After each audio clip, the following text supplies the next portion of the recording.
శ్రీమాత్రే నమ. జయ గురు దత్తాత్రేయ నమ. ఈ వీడియోలో మనం 2025వ సంవత్సరం జూన్ నెల మాస ఫలితాలు తెలుసుకునే ప్రయత్నం చేద్దాం. మరి ముందుగా ఈ నెల ప్రారంభంలో ఉన్నటువంటి గ్రహస్థితి పరిశీలించినప్పుడు మరి కుంభరాశి అందే రాహుగ్రహం ఫ్రెష్గా మే 18నే రావడం జరిగింది. సుమారు 1.5 సంవత్సర కాలం పాటు రాహు కుంభరాశి అందే సంచారం జరుగుతుంది. ఇక మేషరాశిలో షష్టగ్రహ కూటమి విడిపోయి సింగిల్గా శని భగవానుడు ఒక్కడే మీనరాశిలో సంచరించడం జరుగుతుంది. ఇంకా 2.5 సంవత్సరాల పాటు అదే రాశిలో అటు ఇటుగా వక్రించినప్పటికీ అదే రాశిలో సంచరించడం జరుగుతూ ఉంటుంది.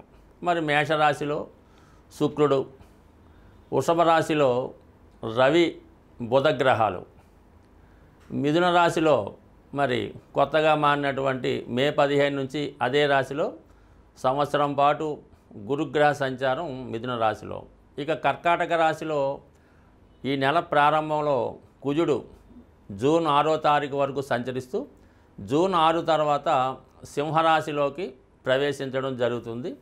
మరి చివరగా సింహరాశి అందే కేతుగ్రహ సంచారం ఇంకా సుమారు 18 నెలల పాటు అదే రాశిలో సంచరించడం జరుగుతుంది. అయితే ఈ ధనుసు రాశి వారికి 2025వ సంవత్సరం జూన్ నెల మాస ఫలితాలు తెలుసుకునే ప్రయత్నం చేద్దాం. ఈ నెల ప్రారంభంలోనే ఈ రాశి వారికి 3, 9 స్థానాల మధ్య గోచారరీత్యా కాలసర్పదోషం ఏర్పడడం జరిగింది. అంటే ఎప్పుడైనా గ్రహాలన్నీ రాహుకి అటువైపు కానీ ఇటువైపు కానీ ఉన్నప్పుడు ఇటువంటి యోగం ఏర్పడుతూ ఉంటుంది. దానివల్ల గ్రహాలు రాహుకేతువుల యొక్క ప్రభావానికి లోనే తమ యొక్క పూర్తి ఫలితాన్ని స్వేచ్ఛగా ఇవ్వలేకపోతూ ఉంటాయి. ఈ కారణం వల్ల మనకి రాహు 3వ స్థానంలో ఉండడం వల్ల ఏదైనా ప్రారంభించే పనులు మధ్యలోనే ఆగిపోవడం జరుగుతూ ఉంటుంది.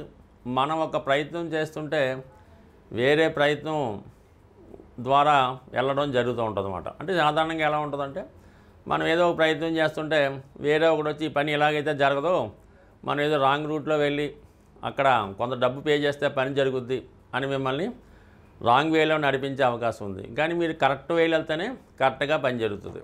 సో అది జాగ్రత్తగా చూసుకోండి. 9వ స్థానంలో కేతుగ్రహ సంచారం చాలా వరకు ఆధ్యాత్మిక చింతన పెరుగుతూ ఉంటుంది. రొటీన్గా చేస్తున్నటువంటి పనులు పక్కన పెట్టి ఇతరుల యొక్క కార్యక్రమాలు చేపట్టడం, ఏదో అది ఒక ధర్మ కార్యక్రమంగా భావించి ఏదో ప్రజాదరణ కార్యక్రమాలు చేపట్టడం, ధర్మాన్ని కాపాడే ప్రయత్నం చేయడం, ఇవన్నీ కూడా కొంతవరకు చేసే అవకాశాలు ఉన్నాయి. అంటే ఇప్పుడు ఈ 9వ స్థానంలో కేతువు సుమారు 18 నెలలు ఉంటాడు. ఈ 18 నెలల్లో ఈ ఆధ్యాత్మిక రంగంలో ఎవరైతే ఉంటారో అది జ్యోతిషం, వాస్తు, వేద పండితులు, హోమాలు చేసేవారు, పురోహితులు, అది ఏ భాషలో ఉన్నా, ఏ కమ్యూనిటీలో ఉన్నా, ఏ జాతిలో ఉన్నా వాళ్ళకి మాత్రం మంచి గుర్తింపు, మంచి పేరు వస్తుంది. ఈ సమయంలో కంపల్సరిగా మీరు ఏదో ఒక పుణ్యక్షేత్రాన్ని దర్శిస్తారు. అలాగే చాలా వరకు పండితుడిగా పేరు సంపాదించుకుంటారు. కానీ మనీ విషయంలో మాత్రం అది పెద్దగా అది కోఆపరేట్ చేయదు. ఆధ్యాత్మిక చింతన కలిగిస్తూ ఉంటుంది. అది వారు దాన్ని బట్టి దాన్ని కూడా ఉపయోగించుకోవడం జరుగుతూ ఉంటుంది. ఇక ముఖ్యంగా అర్ధాష్టమ శని అది కొంతకాలం పాటు ఉంటుంది. ఇప్పుడు ముఖ్యంగా అష్టమంలో ఏర్పడినటువంటి కుజ చంద్రులు ఈ చంద్రమంగళ యోగ ప్రభావం వల్ల దగ్గర బంధువులతో విరోధం వచ్చే అవకాశం ఉంది. అలాగే జీవిత భాగస్వామి మీద ఏదో ఒక అపవాదు, అనుమానంతో కొన్ని మనస్పర్ధలు రావడం, టెంపరీగా ఇతరుల మాటలు వినడం వల్ల భార్యాభర్తల మధ్య గ్యాప్ పెరగడం కూడా జరిగే అవకాశం ఉంది. జాతకుడు అనవసరంగా ఊరిక కోపానికి, ఆందోళనకి గురవుతూ ఉంటారు. సో అది జాగ్రత్తగా కంట్రోల్ చేసుకుంటేనే మంచిది. ఏదైనా కళ్ళతో చూసిందే నిజం అనుకోవాలి.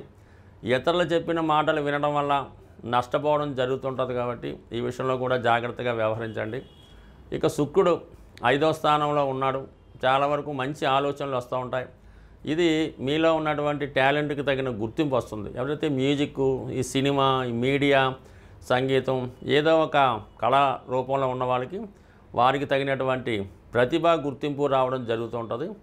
మీ కుటుంబంలో ఉన్నటువంటి స్త్రీలకి ఒక గౌరవప్రదమైనటువంటి హోదా లభించే అవకాశం ఉంది.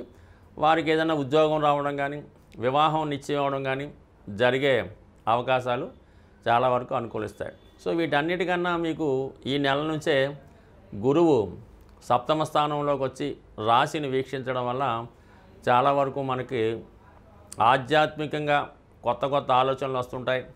మీ యొక్క నడవడికలో ఆలోచనలో మార్పు రావడం కూడా చాలా సహజంగా రావడం జరుగుతుంది. ముఖ్యంగా కొంతకాలంగా వాయిదా పడుతున్నటువంటి వివాహ ప్రయత్నాలు ఈ సమయంలో అవి కొలుక్కొచ్చి వివాహ సంబంధం నిశ్చయం అవడం జరిగే అవకాశం ఉంటుంది. కాబట్టి సాధ్యమైనంత వరకు మళ్ళీ మీరు కొత్తగా వివాహ ప్రయత్నాలు చేసుకోవచ్చు. అలాగే కొంతవరకు భార్యాభర్తల మధ్య ఉన్నటువంటి విభేదాలు కూడా ఒక కొలిక్కొచ్చే అవకాశం ఉంది. కొత్త పరిచయాలు ఏర్పడతాయి, కొత్తగా ఆదాయ వనరులు ఏర్పడుతూ ఉంటాయి, మిమ్మల్ని మీరు కొత్తగా ప్రజెంట్ చేసుకుంటారు. ఏది ఏమైనా ఈ ధనుసు రాశి వారికి కుజబలం అనుకూలంగా ఉన్నది కాబట్టి ధనుసు రాశి వారికి గురువు యొక్క బలం అనుకూలంగా ఉండడం వల్ల మిగతా గ్రహాలు ఎటు నుంచి ఎటు ఉన్నా కూడా సాధ్యమైనంత వరకు గురువు యొక్క అనుగ్రహంతో మీ కార్యక్రమాలన్నీ సజీవంగా సాగే అన్ని సమస్యలకి మూలం ధనం.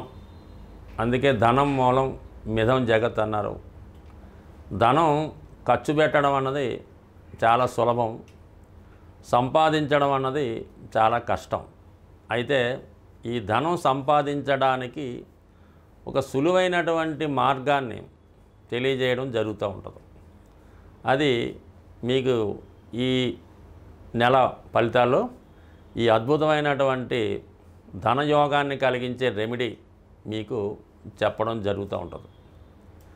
ఇది కొంతవరకు మీరు చేయవలసిందల్లా ధనానికి అధిదేవత అయినటువంటి లక్ష్మీ అమ్మవారికి ఇష్టమైనటువంటి రోజు శుక్రవారం.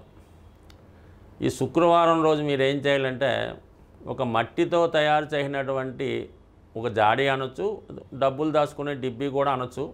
పూర్వకాలం మట్టితోనే తయారు చేస్తూ ఉండేవి ఈ ధనం దాచుకునేవి. అందుకని ఈరోజు కూడా పాత ఇళ్ళై పడగొట్టినప్పుడు తవ్వినప్పుడు దొరుకుతూ ఉంటాయి కొంతమందికి. అటువంటి మట్టితో తయారు చేసినటువంటి డిబ్బీ ఒకటి తీసుకోండి శుక్రవారం రోజు. దాన్ని శుభ్రంగా మంచినీళ్ళతో శుభ్రం కడిగేసి పసుపుతో దాన్ని రాసి ఒక మూల పెట్టుకొని ప్రతి శుక్రవారం కూడా 6వ సంఖ్య వచ్చేలాగా ధనం అందులో వేయాలి.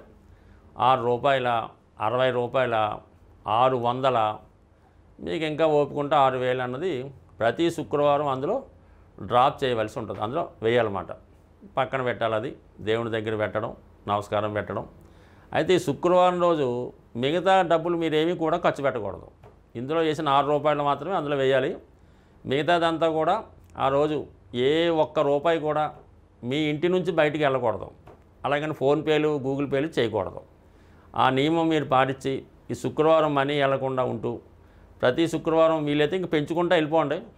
దాని తర్వాత ఒక సంవత్సరానికో ఎంతో దాన్ని ఓపెన్ చేసి దాంతో ఏదన్నా ఈ వరలక్ష్మి వ్రతంగా ఎప్పుడైనా తీసుకోవచ్చు. గోల్డ్ ఏదైనా కొని అది అమ్మవారి పూజకి ఉపయోగపడేలాగా, ఇది బంగారు పుష్పాలు, ఓ బంగారం కిరీటమో, లేదంటే బంగారంతో చేసినటువంటిది ఏదైనా ప్లేటు ప్రసాదం పెట్టడానికో గ్లాసో కొని అమ్మవారి దగ్గరే పెడతా ఉండండి. ఇలా మీరు చేసుకుంటూ పోతే మీరు 6 రూపాయలతో సేవింగ్ మొదలెడితే అది మీరు వారానికి 6 లక్షల దాకా తీసుకెళ్ళినా కూడా మీరు ఆశ్చర్యపడక్కర్లేదు, అవుతుంది. దాంతో మీరు చేయవలసిందల్లా ఈ గోల్డ్ కొని ఇది అమ్మవారికి ఏదో వస్తువు కొని పెట్టడం.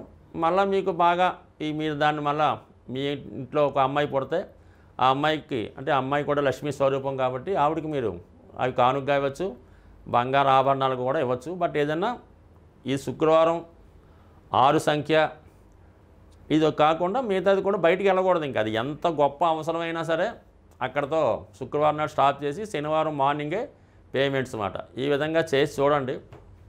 ఇంచుమించుగా నాకు తెలిసి ఈస్ట్ గోదావరి జిల్లాలో అపర కుబేరులు ఉన్నారు.